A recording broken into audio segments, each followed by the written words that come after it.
The disobedient princess the hall was quiet. Every alien and every human stood still. Cameras floated in the air. Peace between Earth and Elveria was finally about to begin. Flags from both sides hung tall behind the stage. Soldiers stood in clean lines. Everything was perfect. Then she walked in. Princess Salira, tall, sharp-eyed, and glowing with power. She walked like the room belonged to her. Her dress sparkled with alien crystals.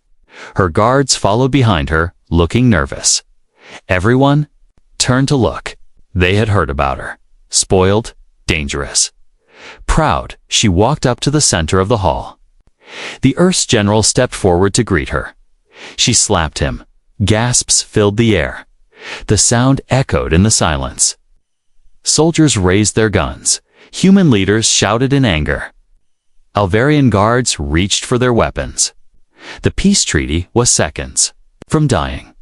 Then one human didn't move. Commander Rourke. He stood at the side, arms crossed, watching her. His face was calm, cold.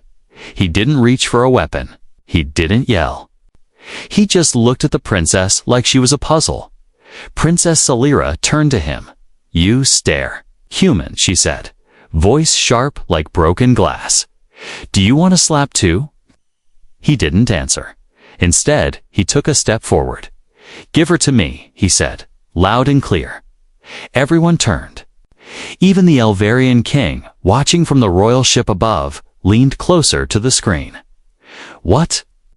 the Earth General asked, rubbing his red cheek. "I want custody," Rourke said. "Not punishment. Not war. Give her to me." "Why?" the Elvarian envoy asked, frowning. "I train animals," Rourke replied, "and spoiled brats." The princess laughed out loud, but something flickered in her eyes. No one had ever spoken to her like that. Not even her father. "Very well," said the king's voice over the speakers. "She is yours. If you can tame her, human, then perhaps you deserve respect." Rourke nodded once. The next day, the ship Nova Storm left orbit. In one of its high-security rooms, Princess Salira sat with her arms chained, still wearing her sparkling dress. She didn't look angry. She looked amused. "I hope your cage is comfortable," she said to Rourke as he entered the room. He placed a tray of plain food on the table and didn't answer. She sniffed the air and frowned. "No golden fruits. No royalty. You call this food?" "You're not royalty here," Rourke said. "You're just a student, and you have much to learn." She stood up fast, her chains clinking. "You will regret this," she hissed. "My people will come. They will burn your ship, your cities, your planet." He looked her in the eyes. "They gave you to me. That means they want you fixed," he said. "So I'll do just that." He pressed a button. Her chains glowed softly. She sat down again. Confused? "What did you do?" she asked. "A safety measure? If you misbehave, you'll feel a small shock. Nothing deadly." She growled. "You humans think pain is power." "No," he said, leaning in. "Control is power. Pain is just a tool." She looked away, but her heart beat faster. Later that night, she tried to escape. She tricked a young crew member into opening her door, then ran through the dark halls of the ship. Alarms didn't ring. Rourke had expected this. She took a wrong turn and entered the beast's room.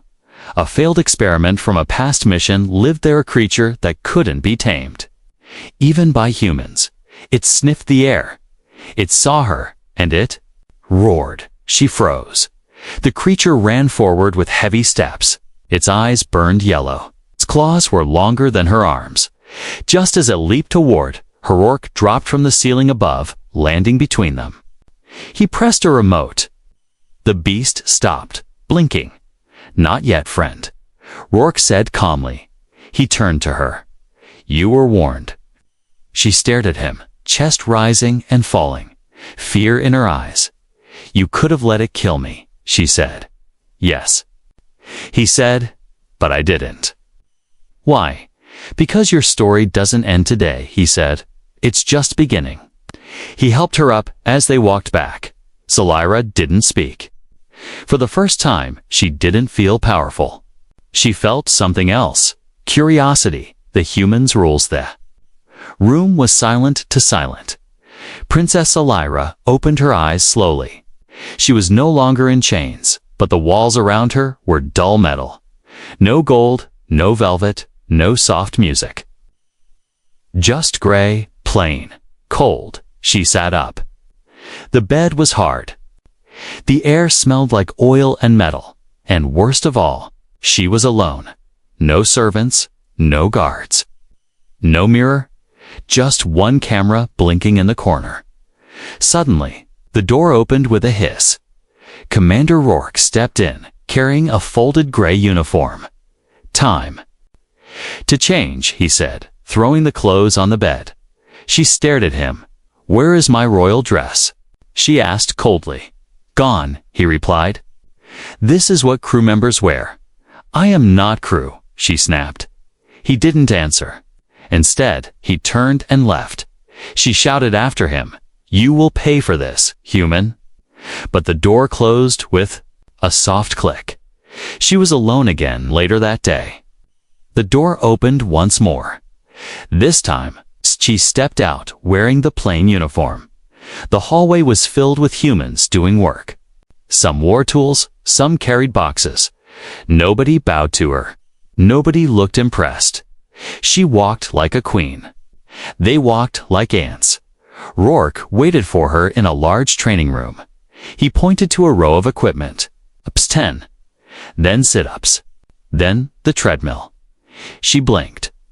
"I am not a soldier." "No," he said. "You're worse.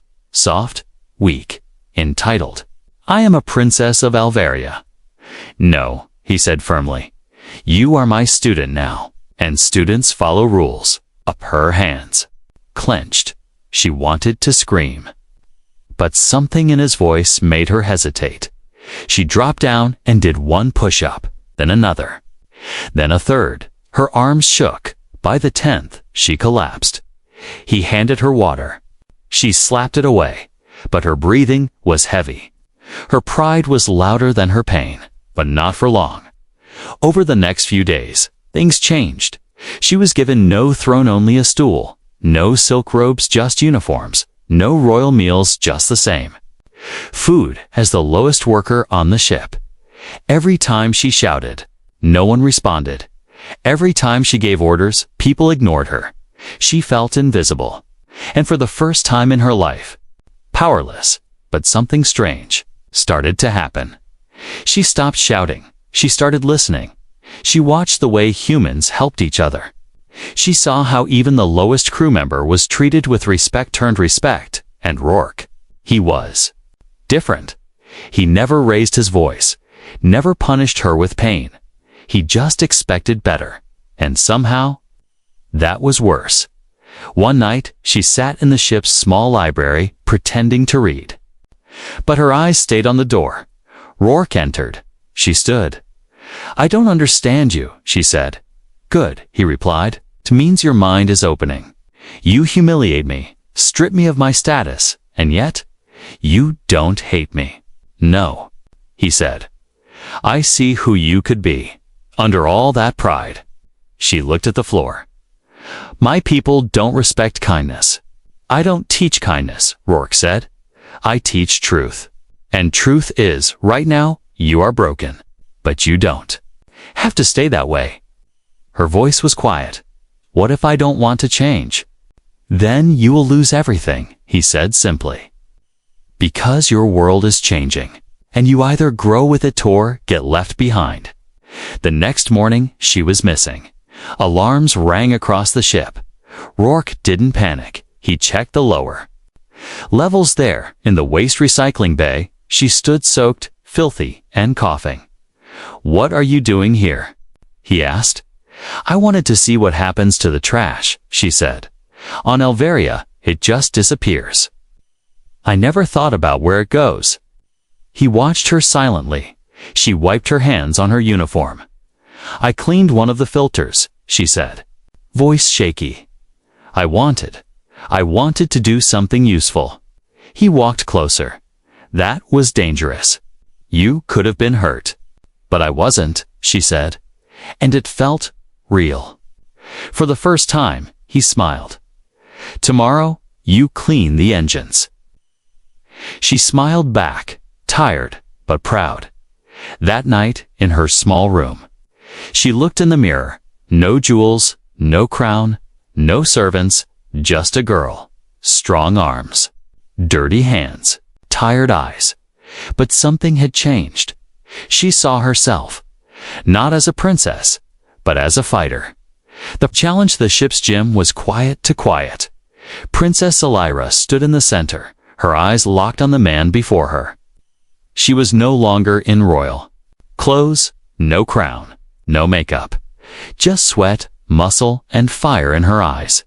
Across from her stood Commander Rourke, arms crossed, calm as always. I'm ready. She said, You think you are, he replied. I cleaned your engines. I followed your rules. I even ate your tasteless food, she snapped. But I still don't understand why you don't fear me. Rourke raised an eyebrow. Should I? I'm Elvarian royalty, trained in combat since I was a child. My bloodline has conquered galaxies. Rourke finally smiled. Then prove it. He tossed her a training stick. She caught it in one smooth move. The room's lights dimmed. A ring of blue laser lit up around the Medul arena. No weapons. No powers. No backup, Rourke said. Just you and me. And if I win, she asked, spinning the stick. In her hands, then I'll kneel, he said. I'll admit humans are weak, and if you lose. He stepped forward. Then you kneel. And you accept that strength comes in many forms. The rules were simple, but the meaning behind them was not. The duel began. Zelira struck first, fast, sharp, and confident. Her stick flew toward Rourke's head with lightning speed. He ducked, slid to the side, and tapped her ribs with his own stick. A point scored, she growled. That was luck. No, he replied, stepping back. That was control. She attacked again. Harder this time. She moved like a storm spins. Kicks, jabs. Her Elvarian training was clear. She was fast, elegant, deadly. But Rourke was different. He didn't fight to win. He fought to survive. Every move he made was simple, direct, and efficient. No wasted energy. No fancy tricks, and slowly, hit by hit, she began to fall behind. 15 minutes later, she was sweating hard, breathing fast. Her arms were heavy. Her pride screamed, but her body refused to obey. Rourke stood straight, breathing steady. She lunged one last time. A T caught her wrist and spun her around. Pinning her gently to the floor, her stick rolled away. Silence, I yield, she whispered. Rourke let her go. She sat up, eyes wide. You beat me. He knelt beside her. Because I've lost 100 times before. That's how you learn. That's how you grow. She looked down at her hands. I never lost before. Then you were never really challenged. She stood, shaky but proud. Do all humans fight like you? She asked. No, he said. Some fight better, some don't fight at all, but we all learn. And that's what makes us dangerous. She nodded slowly. Suddenly, the ship's alarm blared. Intruders detected. Both looked at the ceiling as red lights flashed.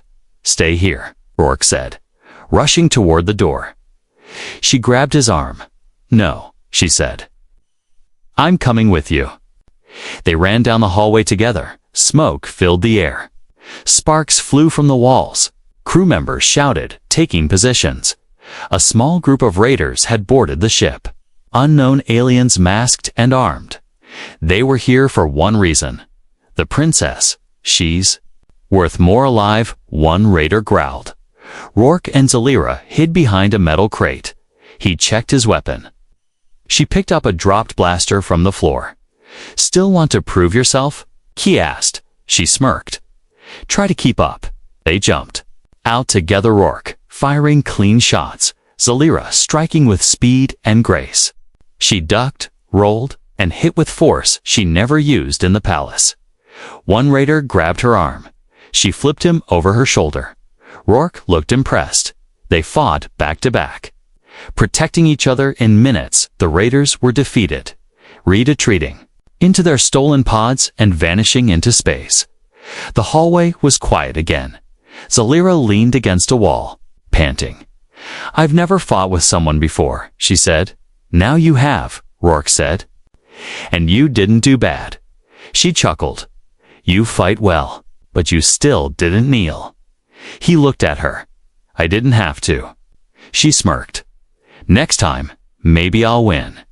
He nodded. "I hope you do."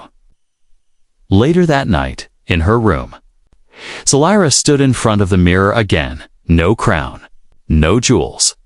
But her eyes were different now. They didn't burn with pride.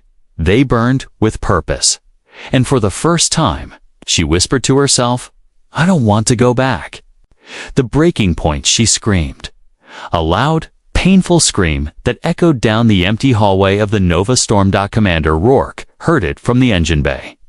He dropped his tool, ran toward the sound, and found her on the floor outside the ships. Cum's room. Her hands were shaking. Her eyes were full of rage. And something else, tears. She rarely cried. She was trained never to cry. But now, her whole body trembled like a leaf in a storm. He stepped closer. "What happened?" he asked. She looked up at him slowly, eyes red. "I saw them," she whispered. "My people, executing miners, burning farms, laughing." Her voice cracked. "I thought they were lies. I told myself Earth made it all up to make us look cruel. But the footage? It was real." He helped her up gently and guided her into a quiet room. No one else followed. No guards, no cameras. Just the two of them. She sat on the cold metal floor, knees pulled to her chest, staring at nothing. "I gave orders to one of those generals," she said quietly. "I told him to punish disobedience. I didn't ask what he did next." Urgh. Sat beside her, she didn't look like a princess now. She looked like a person lost in her own skin. "All my life," she said, "I believed power meant control. That kindness was weakness. That fear kept order. And now?" Rourke asked softly. She closed her eyes. "Now I feel sick." He placed a small box beside her. Inside were hollow recordings, locked files, secret images. Everything we gathered. Over years, he said. We kept it hidden, hoping someday someone like you would look. She didn't open it. "I don't need more," she whispered. "I've seen enough." The next day, Zalira didn't speak to anyone. She didn't train. She didn't need. She just sat by the observation window, staring into the stars. Rourke didn't push her. He watched from a distance. She was crumbling, but sometimes breaking was the first step to healing. That night, the ship entered a quiet. No light, no noise, just deep space silence. Rourke joined her at the window. She spoke without turning. "Do humans ever feel like monsters?" He took a breath. "Yes, often, especially the good ones." "Why the good ones?" "Because they care enough to feel it." She nodded slowly. "I don't know who I am anymore," she admitted. "You're someone in the middle of change," he said. "And that's the hardest place to be." Later, she walked alone to the ship's archive room. She stared at old Earth. Books stored their stories about humans who made mistakes and changed. She picked up a worn copy of a tale called The Iron Servant. A cruel king, a brave girl, and redemption. She read it all night, and when she returned to her room, she stood in front of the mirror once more. "I am not who I was," she said aloud. "Not a spoiled princess, not a fearless warrior, just Exalira. The next morning, she walked into the main deck. She wore her training uniform. Her hair was tied back. Her eyes were clear. The crew turned to look. No one said a word. She walked straight to Rourke. "I'm ready." "For what?" he asked. "For whatever comes next." They began again. Training, studying, helping around the ship. But this time, it was different. She smiled at people. She listened when others spoke, and when a young engineer dropped a tool, she bent down and helped pick it up. That moment spread across the ship faster than fire. The princess had bent, not to rule, but to serve. But peace didn't last long. A message arrived, "Return the princess, or face war." It was from her father, the Elverian king. Zalira stood frozen as the words played on the main screen. Her father's face appeared, cold, proud, dressed in gold armor. "You've been poisoned by human weakness," he said. "You will return, or Elveria will destroy that ship." Silence. Everyone waited for Zalira's response. She stepped forward, shoulders straight. "I will not return," she said. The crew gasped. "You gave me to them. You said I could be tamed. I was not tamed. I was shown truth, and I choose it." The king's face twitched. "Then you are no daughter of mine." The screen cut out. A warship appeared on the radar. It was coming fast as red alerts filled the ship. Rourke stood beside her. "They'll attack in hours." She nodded. "I'm not afraid. You should be." She looked at him. "I used to be proud of the wrong things. Okay, now I'll fight for something right." He studied her face. She had changed. Not just her clothes, not just her words, her soul. The turning point, the red light flashed over her face. Princess Zalira stood on the bridge of the Nova Storm, staring at the enemy ship that once carried her family crest. Now, it carried a message of war. "All weapons online," said the human pilot. "We're outmatched." 4 war cannons, 2 stealth drones, 1 dread beam, Rourke whispered, reading the enemy ship's specs. "They're not here to talk." The crew waited for orders, but their eyes didn't turn to Rourke. They turned to her, the Elverian princess, who had once slapped a general, who now stood in their uniform beside their commander. "What will you do?" Rourke asked quietly. Zalira took a breath. Her hands trembled, but not from fear, from decision. "I will not let them kill you," she said, "even if they are my people." She stepped forward, opening the ship's main comm channel.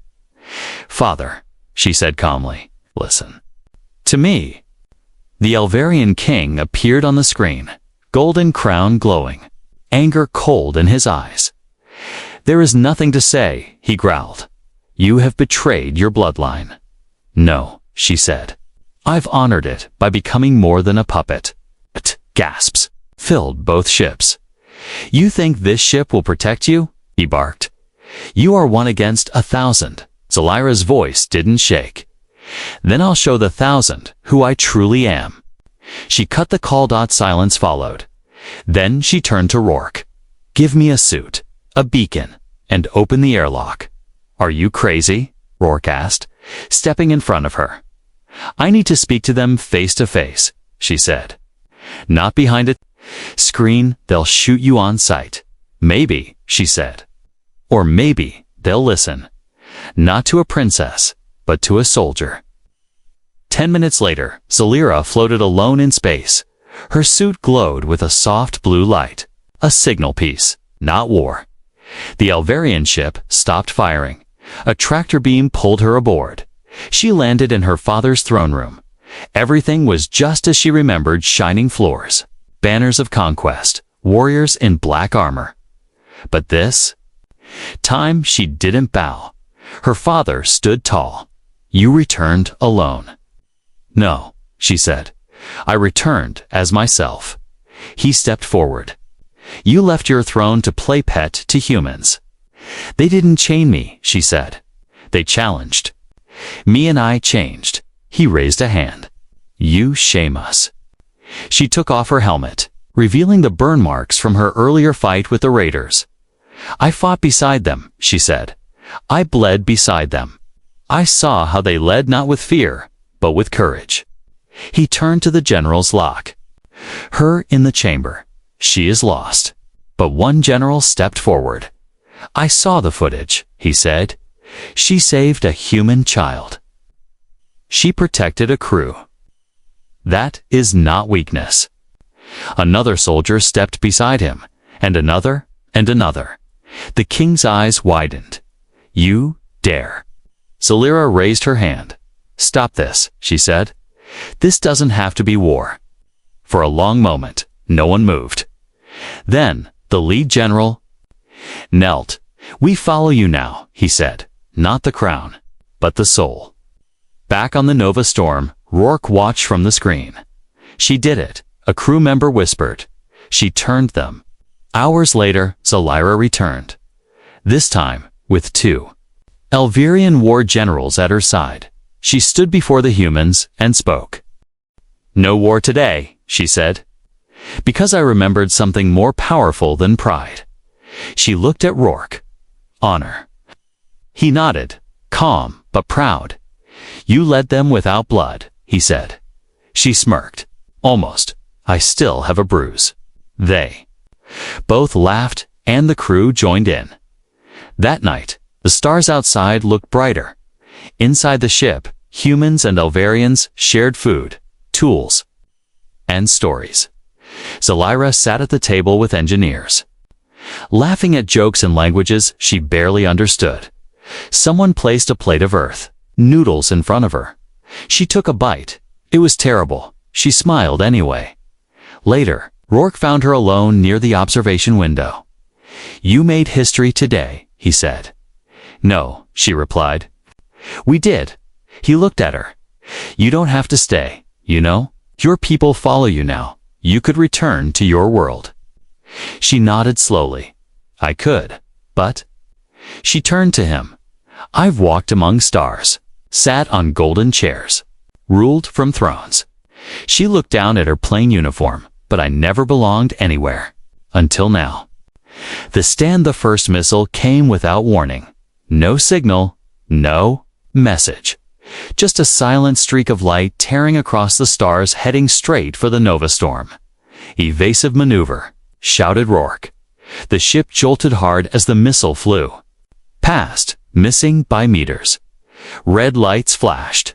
Sirens howled. Princess Zalira held the railing, her eyes fixed on the screen. The Elverian king had spoken, not with words, but with war in the command center. Chaos erupted. Shields at 70%. Another missile incoming. Emergency distress signal sent.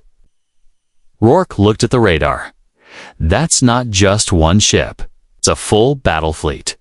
Zalira clenched her fists. He's breaking the treaty. He's scared, Rourke replied. You shook his throne. Then I'll end it, she said. No, Rourke warned. This is a battle we can't win.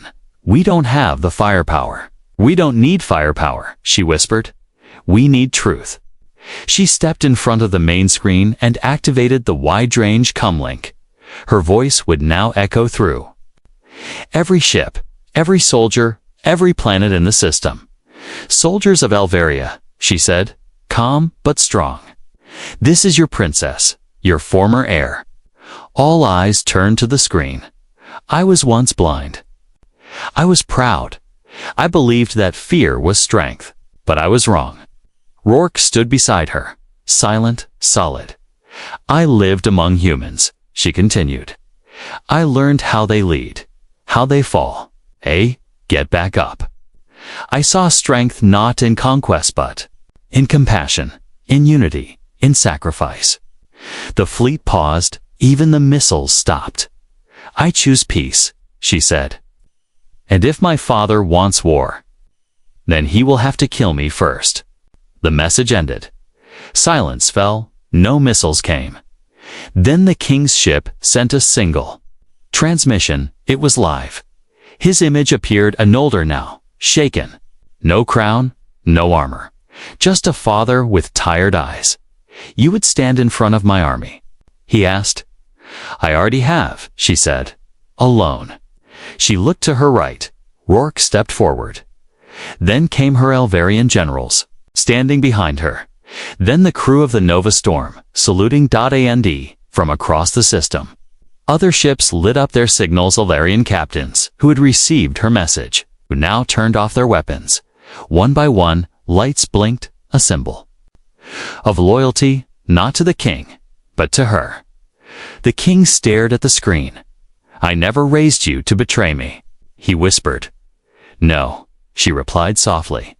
"You raised me to be strong. You just forgot that strength also means knowing when to stop." His image flickered, then vanished. The battle fleet slowly retreated. No more missiles, no more threats, just silence and peace.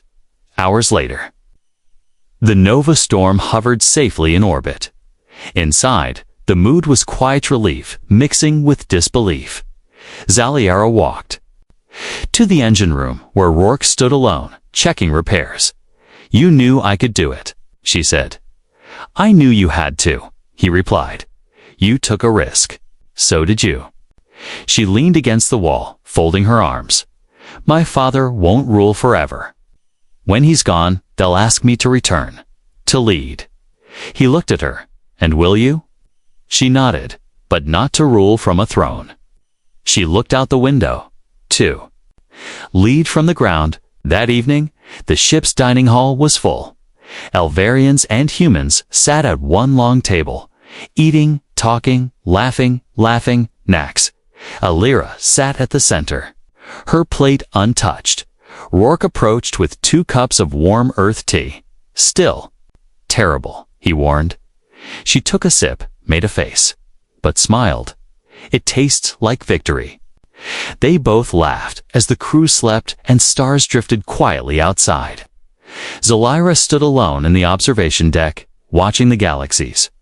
Her old life was behind her, but a new future had opened, not as a princess, not even as a soldier, but as a bridge between 2 worlds. And far away, on the royal ship drifting in the dark, the Elvarian king sat alone. He watched her final message again, paused it on her face, and whispered, "Perhaps I taught you better than I thought." The new Crown the Palace gates stood open. For the first time in Elvarian history, no guards stood at the entrance. No cannons pointed at the sky. No lines of armored warriors waited inside. And yet, it felt heavier than ever. Princess Zalira stood just beyond the steps. Her ship had landed in silence. Her people watched from windows, balconies, and rooftops. Whispers passed from one mouth to another. She came back, not in chains, not in shame, but in peace. She walked through the gate alone. Behind her, Commander. Rourke and 2 human delegates stayed back, as agreed. "This is your moment," Rourke had said. And he was right. This path she had to walk without anyone else. Just her. Just truth. The grand hall hadn't changed. Gold walls, glass ceilings, marble floors. But the air was different now. It didn't feel like home anymore.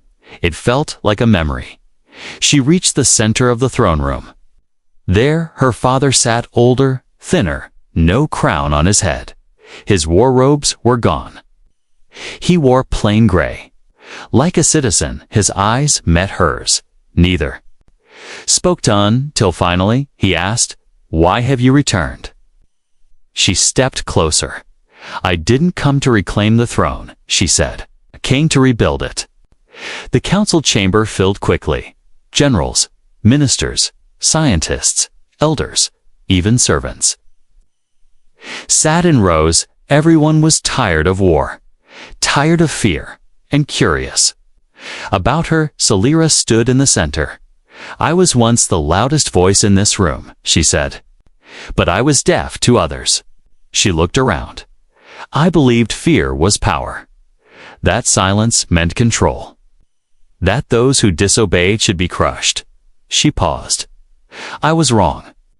Murmurs rippled through the crowd. She raised a small metal object. In her hand, a burned human badge, Rourke's dented from their last battle. He taught me something I never learned here, she said. Respect is not demanded, it is earned. A council member stood. And what do you propose now? Zalira looked at her father, then back at the room. I propose a new order, she said. One where humans are not enemies. One where rank does not silence truth. One where the crown does not rule alone. Silence. Then, slowly, her father rose. He walked toward her. Every step echoed like thunder. He reached into his robe and pulled out the ancient crown of Elveria. The metal glowed dimly under the light. A symbol of centuries, he held it out. Then earn it, he said. Zalira took a breath, then reached out, gently lifting the crown from her father's hands. But she did not place it on her own head. She turned, walked to the steps of the throne, and placed it on a stone table beside it. The room gasped. I will wear it, she said, only when the people believe I deserve it. 3 days passed. She met with farmers, spoke with teachers, ate in public. Kitchens walked the lower cities without guards, and everywhere she went, the whispers changed from fear, ... to hope. On the 7th day, the bell rang. The same bell that once signaled conquest now rang for something new. The people gathered in the central square. A platform was raised. Zalira stepped onto it, and standing beside her, as a guest not, a protector, was Rourke. She looked out at the sea of faces, Elverian, human, even other alien species invited from nearby colonies. A child stepped forward from the crowd, holding the crown. Small hands, big eyes. Will you wear it now? The girl asked. Zalira knelt, took the crown gently, and for the first time, she placed it on her head. The crowd cheered. But more than that, they smiled, not out of fear, not out of duty, but because they believed. Later, on the palace balcony, Zalira stood with Rourke. Feels heavy, she said, touching the crown. That's because it means something now, he replied. She looked at him. You were right, you know. About what? That strength comes in many forms. He smiled. And the strongest kind is the kind that changes. They stood in silence, watching the twin suns rise above Elveria, and far in the distance, starships drifted across the sky, not for war, but for peace.